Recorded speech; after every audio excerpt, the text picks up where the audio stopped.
네, 반갑습니다. 저는 대한우울지원병학회에서 전임 이사장을 역임하고 현재는 상임 집행위원회 위원장을 맡고 있는 박원명입니다. 대한우울지원병학회 유튜브 채널의 이전 영상에서는 양성장애 증상과 진단, 치료법, 환자의 가족을 위한 대처 방안과 환자 보호자들이 흔히 묻는 질문들에 대한 대답을 알아보는 시간을 가졌었습니다. 다만 짧은 영상에 많은 내용을 담아내다 보니까 일부 시청자분들의 경우 이해가 조금 어려울 수도 있을 것 같다는 생각이 들었습니다. 오늘은 환자분들이 많이 궁금해하시는 유지치료의 중요성과 최근 들어 전 세계적으로 사용 빈도가 늘어나서 국내 임상 현장에서도 새로운 유지치료제로서 관심이 집중되고 있는 장기 지속형 주사제에 대한 주요 내용을 압축적으로 좀 알아보고 하는 시간을 볼까 합니다. 특히 오늘은 주요 내용을 질의응답 형식으로 풀어가면서 여러분들의 이해를 돕고자 합니다. 오늘 패널로는 옆에 계시는 우영석 원장님은 대한우울지원병학회 현재 학술이사를 맡고 계시고, 현재는 우영석 박원명 정신건강의학과 의원의 원장님으로 재직 중이십니다. 옆에 계신 선생님은 정영은 교수님이십니다. 정영은 교수님은 현재 대한우울지원병학회에서 총무이사를 맡고 계시고 제주대학교 의과대학교 교수로 재직 중이십니다. 마지막으로는 박성영 진료부장님이십니다. 박성영 부장님은 현재 우리 대한우울지원병학회에서 정보이사를 맡고 계시고 계열병원에서 지금 부장님으로서 근무하고 계십니다. 세 분들이 많은 경험을 하셨기 때문에 아마도 오늘 내용들이 여러분들에게 상당히 많은 도움이 될 것이라고 생각하면서 진행을 시작해 볼까 합니다. 첫 번째 질문도 아마 이제 여러분들이 많이 하시고 환자분들이 가장 많이 받는 질문일 수 있습니다. 환자분들에게 우리가 임상 현장에서 받는 질문들을 좀 알아볼까 합니다. 역시 오늘의 중요한 포커싱이 된 것은 유지치료이기 때문에 유지치료에 대한 얘기를 좀 해볼까 하는데, 되게 여러 환자분들이 임상에서 많이 물어본 증상 중에 하나가 이제 증상이 많이 좋아졌는데 장기간 재발도 하지 않고 있고 현재, 근데 과연 언제 약을 끊어야 할까요 하는 질문을 많이 받게 됩니다. 과연 이럴 경우에 어떤 얘기를 해줄 수 있는지를 박 부장님이 한번 얘기를 해 주실래요? 예, 제가 이 질문에 답을 좀 드려보도록 하겠습니다. 앞에서 말씀해 주셨듯이 우리 이 약을 언제까지 먹어야 되냐 하는 문제는 아마도 환자분들이 제일 많이 관심이 많고 좀 알고 싶어 하는 내용 같습니다. 이 부분에 대해서는 저희가 의사로서는 좀 근거를 갖고 말씀을 드려야 될 것 같은데요. 초발 환자 그리고 재발 환자로 조금 나누어서 말씀을 좀 드리면 어떨까 합니다. 첫 발병을 하고 한 번도 재발하지 않고 약을 유지하신 분이 계시고 한 차례 이상 재발한 분이 계신데요. 먼저 초발 환자를 말씀을 드리면 초발 환자의 경우에는 아마 선생님 따라 조금 판단이 다르실 수는 있겠지만 대체로 한 1에서 3년 정도 약을 유지하면서 또 용량을 조절하면서 약물 치료를 이어가게 됩니다. 다만 그 사이에 재발 증상이 있거나 또한 환자분의 상태가 조금 불안정하다고 판단이 들면 계속 좀 치료를 해야 되는 그런 판단을 해 주실 것 같습니다.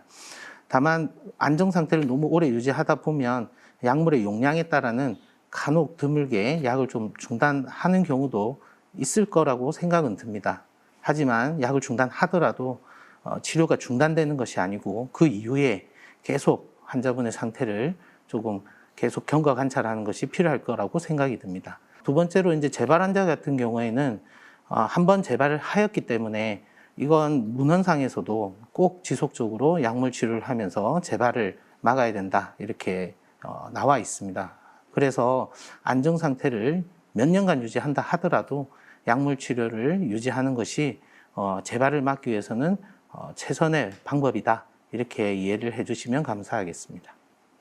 지금 이렇게 얘기했다시피 증상의 재발이 높은 이런 양성의 특성이 있고 또 환자한테 충분한 설명을 드렸고 했음에도 불구하고 이런 질환의 특성이라든지 또는 유지치료의 중요성에 대해서 충분한 설명을 반복적으로 했음에도 불구하고 환자분들이 제대로 복약을 하지 않는 경우가 상당히 많단 말이죠. 사실은 또 임의로 약을 끊는 경우도 많은데, 과연 그게 어떠한 상황에서 그런 일들이 주로 자주 발생하는지에 대해서도 알아보는 것이 우리 치료를 받는 환자분들에게 도움이 될 것 같은데, 이 부분은 한번 정 교수께서 한번 얘기를 해주실래요?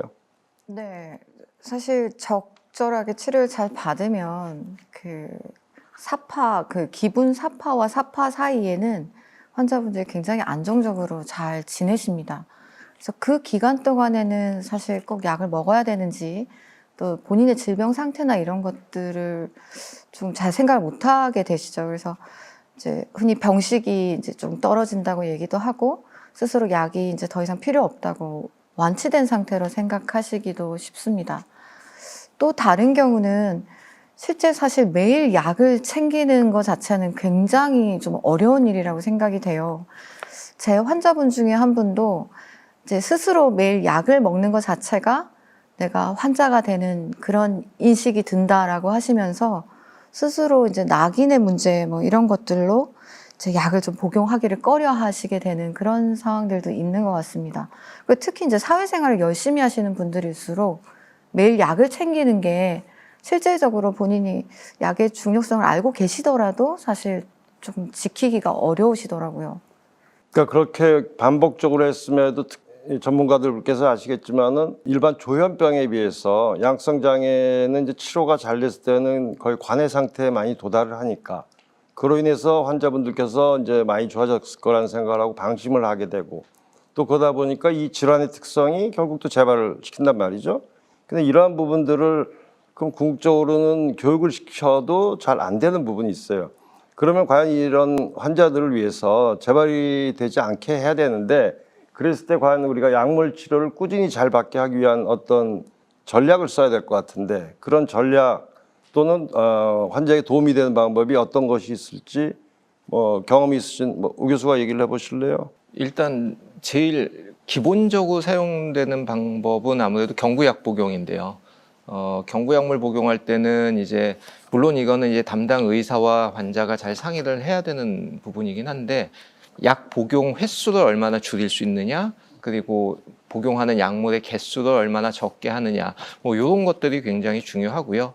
또 약물에 따라 나타날 수 있는 부작용들을 얼마나 또 예민하게 조절해 줄 수 있느냐, 이런 부분들이 이제 의사와 환자가 같이 논의해 가면서 조절해 나가야 되는 부분이라고 생각합니다.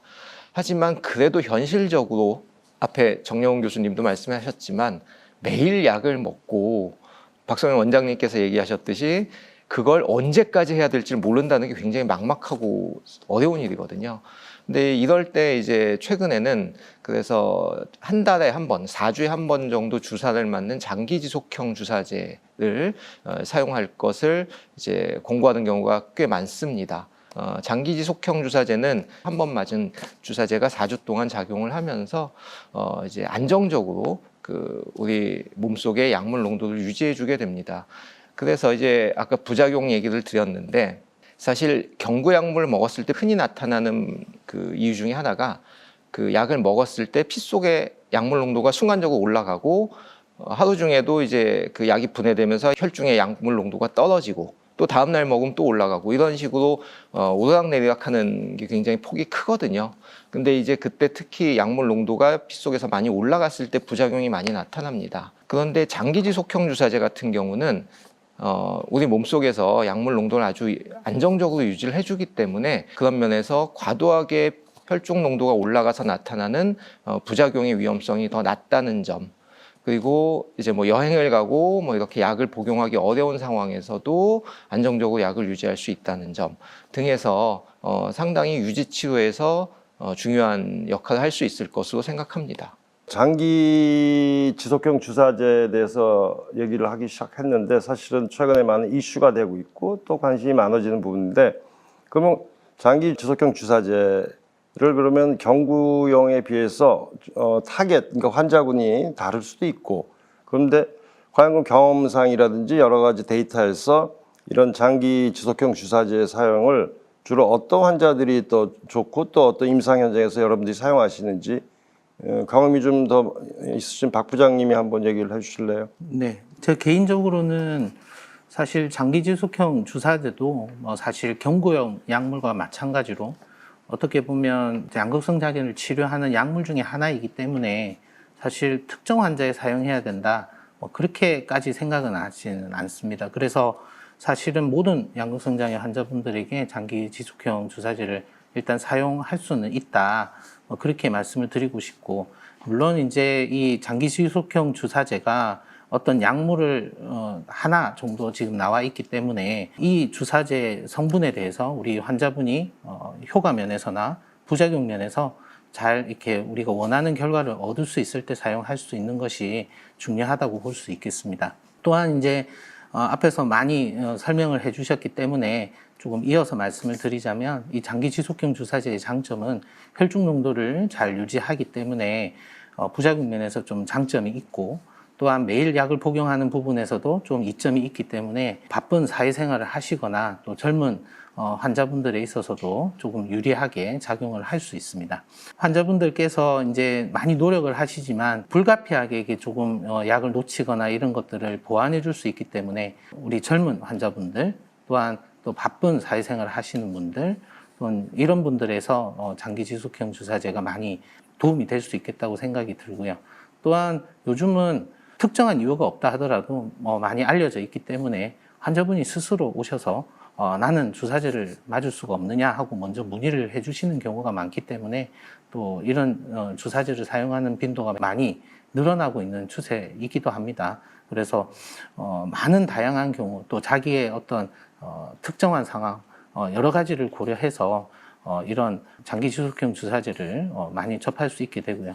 마지막으로 하나 더 말씀을 드리자면, 장기 지속형 주사제와 함께 또 경구용 약제를, 다른 약제를 많이 복용하는 경우도 생깁니다. 그래서 너무 많은 약을 복용하는 것에 대해서 좀 부담을 느끼시는 그런 환자분들께서 이런 장기 지속형 주사제를 좀 병용하게 되면 같이 복용하는 어떤 약물들의 개수나 빈도를 줄일 수 있기 때문에 약을 먹는 데 있어서도 부담도 많이 줄어들게 됩니다.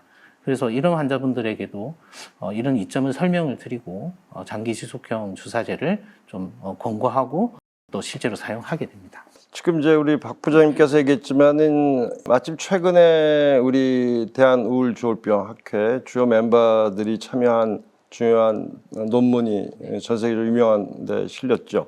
근데 그걸 또 마침 우리 옆에 계신 우 원장님께서 제 일저자로서 그 내용을 해주기 때문에 아마 좀 더 국내 데이터를 정확히 얘기를 해줄 수 있을 것 같기 때문에, 기왕이면은 그 효과와 장점, 그걸 이제 국내 현장에서 한 거기 때문에 굉장히 더 리얼할 것 같아요. 그 부분 한번 좀 디테일하게 얘기를 해주시면 훨씬 더 좋을 것 같아요. 그 장기 지속형 주사제의 효과에 대해서는 외국에서도 어느 정도 근거는 있었습니다. 이제 외국 연구 결과들을 보면 이제 장기 지속형 주사제를 사용하는 경우 경구약물에 비해서 약물을 중단하는 그런 비율이 좀 더 낮더라라는 결과가 있었고요. 또 이 양극성장의 재발로 인한 입원이 좀 적어진다, 뭐 이런 결과들이 있었습니다. 그런데 이제 저희가 한 거는 양극성장의 사파가 얼마나 덜 재발하는가를 보고 싶어서 연구 계획을 했었고요. 그래서 동일한 환자를 대상으로 장기 지속형 주사제 사용 이전 1년하고 장기 지속형 주사제를 사용한 이후 1년간의 재발률을 비교를 했습니다. 그랬더니 재발을 경험한 환자의 비율이 장기 지속형 주사제 사용 이전 1년 동안은 한 80%의 환자가 재발을 경험했던 것에 비해서 장기 지속형 주사제 사용 이후 1년간은 약 30% 정도 환자만 재발을 경험하는 것으로 나타나서 재발률이 상당히 줄어드는 걸 보여주었습니다. 특히 우리가 이제 양극성 장애에서 재발을 할 때 조증 사파로 재발할 수도 있고 우울증 사파로 재발할 수도 있는데요. 양쪽 모두에서 다 유의하게 감소하는 그런 효과를 보여주었고요. 장기 지속형 주사제를 사용했을 때 부작용 측면에서도 괜찮았고 복용하고 있는 경구 약물들도 감소하는 그런 좋은 결과들을 보여주어서 저희가 이제 임상에서 생각하고 있던 것들을 잘 나타내준 연구 결과다라고 말씀드릴 수 있겠습니다. 예, 하여간 좋은 데이터가 나왔기 때문에 아마 국내 임상 현장에서도 이 데이터를 근거로 해서 많은 임상 트라이얼이 많이 더 진행이 될 거라고 생각이 듭니다. 그리고 물론 이제 제가 오늘 대한우울조울병학회 공식 유튜브 채널이기 때문에 특정 어떤 약을 얘기를 안 하려고 노력을 하기 때문에 하지만, 어쨌든 지금 이 연구 결과에 있어서는 국내에서는 사실은 양극성장애 임상 허가를 받은 그런 장기 지속형 주사제는 두 종류가 있고 4주짜리는 대개 하나밖에 없기 때문에 그 약제로 했다는 것을 부연해서 말씀을 드리는 게 맞을 것 같고, 왜냐하면 모든 이런 장기 지속형 주사제의 연구는 아니라는 것을 말씀을 드립니다. 국내에서도 역시 허가를 받은 약은 조현병과 다르게 4주짜리는 지금 한 가지 약만 있기 때문에 그 약을 가지고 연구를 했다는 점을 말씀을 드린 게 도움이 될 것 같습니다. 그럼 이게 과연 우리 박성현 부장께서 말씀하셨지만은 약물 사용을 좀 줄일 수도 있고, 아까 국내 데이터도 그렇게 나오지만은 사실은 그렇지만 그럼 완전히 이 경구용 약물을 먹던 환자분들이 경구용 약물을 완전히 대체할 수가 있을지, 이런 이제 궁금증들을 또 갖고 계신단 말이죠. 근데 과연 그런 임상 현장인지 또 이런 데이터들을 봤을 때 본인의 경험까지 섞어서 한번 얘기를 해보시죠. 양극성장애 환자분들이 이제 단일 약제로 유지 치료를 하는 경우가 사실 좀 드문 거라고 저는 생각을 합니다. 물론 초발 환자분 또 초기에 치료를 잘 된 경우는 단일 약제를 사용하는 경우도 있지만, 좀 많은 환자분들에 있어서는 아무래도 여러 가지 약물들을 좀 혼합해서 병용해서 사용하는 경우가 많기 때문에, 사실 이 한 가지 성분을 장기 지속형 주사제로 대체한다고 해서 모든 약을 커버한다는 것은 조금 어려운 일일 수도 있습니다. 다만 제 경험적으로 말씀을 드리면, 한 적어도 2-3가지 정도의 약을 복용하고 계신 분이라고 한다면 같은 성분의 장기 지속형 주사제로 대체를 하고 나머지 먹고 있는 약물들의 개수가 줄어들면서 급기야 복용하는 약물이 없어지는 경우도 드물지 않게 생기고 있습니다. 그래서 저도 경험을 했기 때문에, 물론 이것들을 100% 그렇다, 그렇게 될 것이라고 말씀을 드리긴 좀 어렵지만, 치료하는 과정 중에서 유지가 잘 되고 또 재발을 방지하고 또 그런 부분이 좀 좋아지는 것들에 따라서 약이 좀 줄어들고 하면 모든 약을 대체하는 경우도 분명히 생길 수 있다는 점을 기억해 주시면 좋겠고요. 장기 지속형 주사제가 단지 한 가지 약물을 대체해서 주사제가 되는 것이 아니라, 강조하다시피 다른 약물도 줄일 수 있는 기회가 될 수 있다, 이렇게 이해해 주시면 훨씬 더 좋을 것 같습니다. 예. 지금 여러분들께서 얘기를 하신 건 물론 이제 우리 이 주사제의 장점을 많이 얘기를 했는데, 사실은 단점도 있을 수 있단 말이죠. 그런 걸 또 알아야지 임상현생, 그리고 또 환자분들께서도 걱정하시는 부분이 있을 수도 있죠. 이 약제도 물론 이전에 경구용 약제로 개발이 됐던 약이지만 지금은 이제 이런 장기 지속형 주사제로서 또 개발이 됐는데, 그럼 과연 그 약이 이런 주사제가 갖고 있는 다른 어떤 부작용이라든지 또는 심하진 않더라도 흔히 나타나는 부작용이 있을 수 있어요. 그렇죠? 근데 그런 부분들은 정영 교수님이 지금 아까 조금 많이 쉬었으니까 얘기 좀 해보시죠. 아니, 그 주사제니까요. 당연히 이제 맞는 부위에 아프다는 말씀을 하시게 됩니다. 그래서 주사제는 보통 이렇게 이제 어깨나 엉덩이 본인이 화나다고 하시는 곳에 맞게 되는데, 아마 제가 여쭐 때는 그냥 백신 주사 정도라고 얘기는 하시고, 또 제 경험은 이게 처음에 맞으실 때 많이 아프다고 얘기하시는 분들이 한 2-3번에 걸쳐 이제 2-3달 지나시면 이제 아프다는 게 불만이다 하시는 얘기는 거의 없어지는 경향인 것 같습니다. 그리고 당연히 이제 장기 지속형의 좀 안정적인 어떤 뭐 약동학적인 특징을 가지기는 하지만, 그 약제 성분이 가지는 어떤 부작용들은 또 출현을 할 수가 있겠죠. 그래서 저희가 제일 이제 양극성장애 지금 주로 쓰는 그 장기 지속형 주사제제의 경우에도 맞은 그 첫 주에 한해서는 좀 졸리다고 하시는 분들도 있고, 좀 처진다, 입이 좀 마르다, 이런 얘기들 하시지만, 사실 그런 부작용들은 한 2-3차례가 지나면 체내에서 적응이 되고, 그런 부작용들은 특히 저는 또 개인적으로는 먹는 약보다 조금은 더 적지 않나, 이런 생각이 좀 듭니다. 그래서 매일매일 이렇게 이제 복약 시간을 좀 규칙적으로 하자고 말씀을 드려도 환자분들은 그렇게 지키기가 사실 참 어려운데, 장기 지속형 주사제가 그런 면에서는 훨씬 더 좀 사용이 안전하지 않나 하는 좀 느낌을 가지고 있습니다. 혹시 부작용 측면에서 추가로 더 얘기해 주실 선생님 없으신가요? 경구약에서 나타나는 부작용들이 다 출현할 수 있다고는 되어 있지만, 정영 교수께서 말씀하신 것처럼 그 강도나 빈도는 좀 덜하다라고 이제 나타나고 있습니다. 크게 문제가 없다면 한 달에 한 번 주사 와서 아픈 게 훨씬 낫잖아요. 그리고 한 달 동안은 약 안 먹어도 되니까. 아프기는 아프다고 네. 그러시더라고요. 어쨌든 지금 여러분들께서 얘기를 해주신 거 보면은 뭐 전 세계적으로 많이 쓰이고 있고 또 국내에서도 이제 많이 쓰이기 시작했지만은 이 장점도 많이 얘기해 주셨고 생각보다 부작용 면에서도 뭐 기존에 우리가 약물을 썼던 거에 비해서 도리어 좀 적으면 적었지 크진 않다 이런 얘기를 그러면 쓸만한 약이라는 우리가 생각을 해볼 수가 있는데 중요한 거는 또 우리 이 주사를 맞으시는 환자들의 만족도가 또 굉장히 중요하거든요, 사실은. 근데 그런 부분에서 여러 지금 선생님들께서도 많은 환자들한테 이 주사제를 투여를 하고 계신 걸로 아는데 환자들의 만족도는 어쩐지 박 부장님부터 얘기를 해보시죠.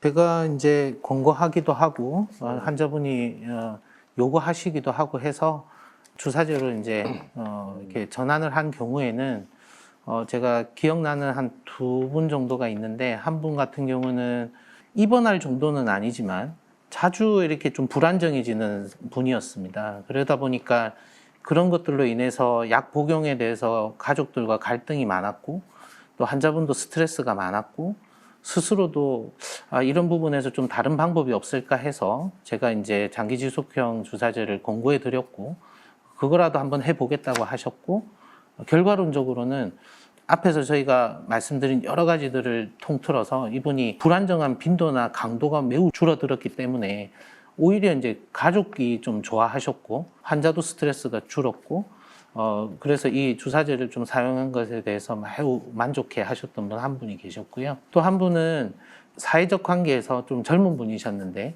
자꾸 이제 약을 이게 어디 갈 때 들고 가야 되고 뭐 이러다 보니까 약을 먹는 거에 대해서 상당히 스트레스를 좀 받으셨던 것 같습니다. 그래서 이분은 본인이 요구하셔가지고 이걸 좀 어떻게 해볼 수 없겠냐 해서 주사제가 있더라. 그러면 해보자 해서 했는데 이분 같은 경우는 다행히 이제 경구약제가 없을 정도로 주사제만으로 유지를 하다 보니까 사회생활을 하면서 내가 지금 병원에 다니고 있는 환자인지 아니면 그냥 다 나은 사람인지 간혹 아무 생각 없이 지낼 때 되돌아보면 너무 행복했다. 뭐 이런 표현도 해주셨던 것 같습니다. 물론 많은 환자분들께서 각각의 또 만족하는 부분들이 있으셨지만 제가 기억나는 2분 정도를 말씀드리면 좋을 것 같습니다. 예.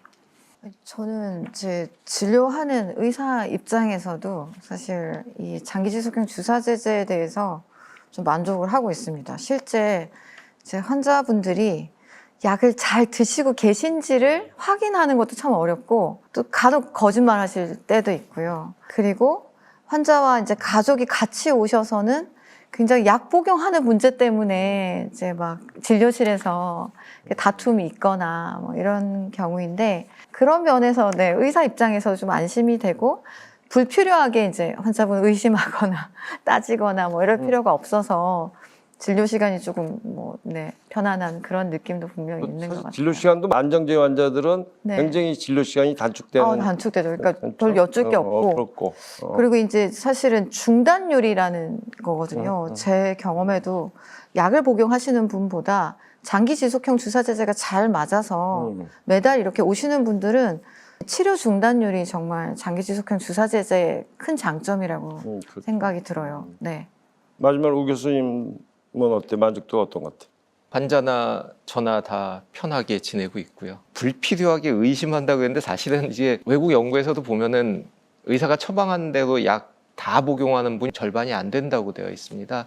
근데 그게 꼭 무슨 병에 대한 인식이 떨어져서라기보다는 여러 가지 사정 때문에 뭐 못 드시고 이런 분들이 많고요. 그래서 실제 환자분들을 보다 보면은 이제 약 잘 드신다라고 했는데 가끔 가다 보면은 한 달 만에 오셔야 되는데 한 2달 있다 오셨어요. 그럼 그동안 약 못 드셨겠네요. 그랬더니 그동안 밀린 게 있어서 이렇게 얘기를 하시거든요. 근데 그동안 잘 드셨다 그러는데 왜 밀렸냐라고 하면 그건 나도 모르겠다라고 말씀을 하십니다. 그만큼 이제 매일같이 그렇게 챙겨 먹는다는 게 사실 쉽지가 않고요.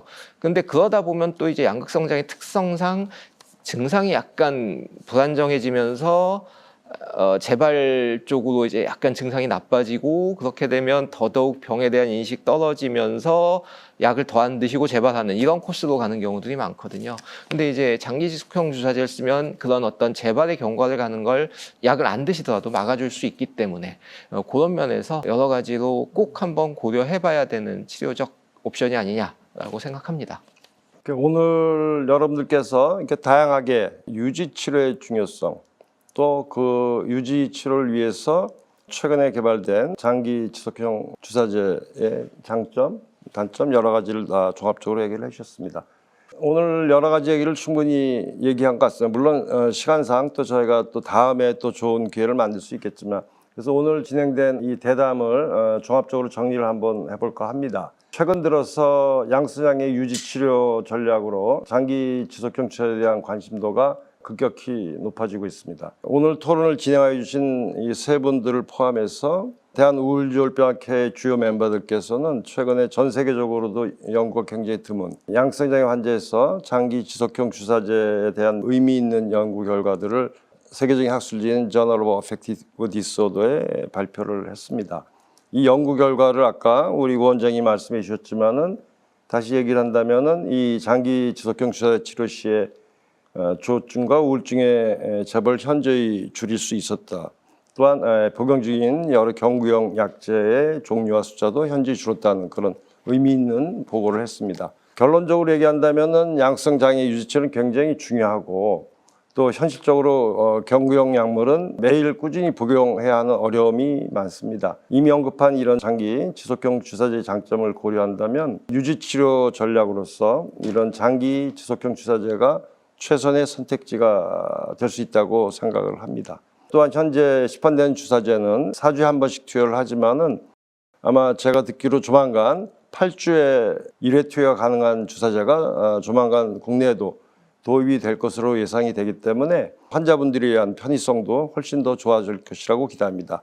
우리 학회에서 여러 가지 프로젝트를 갖고 여러 환자분들의 삶의 질을 위해서 노력하고 있습니다. 그러한 의미에서 오늘의 또 이런 여러분들을 위한 대담에서 유지치료의 중요성과 또 새로운 약제가 가지고 있는 역할에 대해서 얘기를 하였습니다. 아무쪼록 우리 환자분들이 더 좋은 치료와 더 좋은 삶의 질을 가지시길 바라면서 오늘 대담은 이것으로 마칠까 합니다. 감사합니다.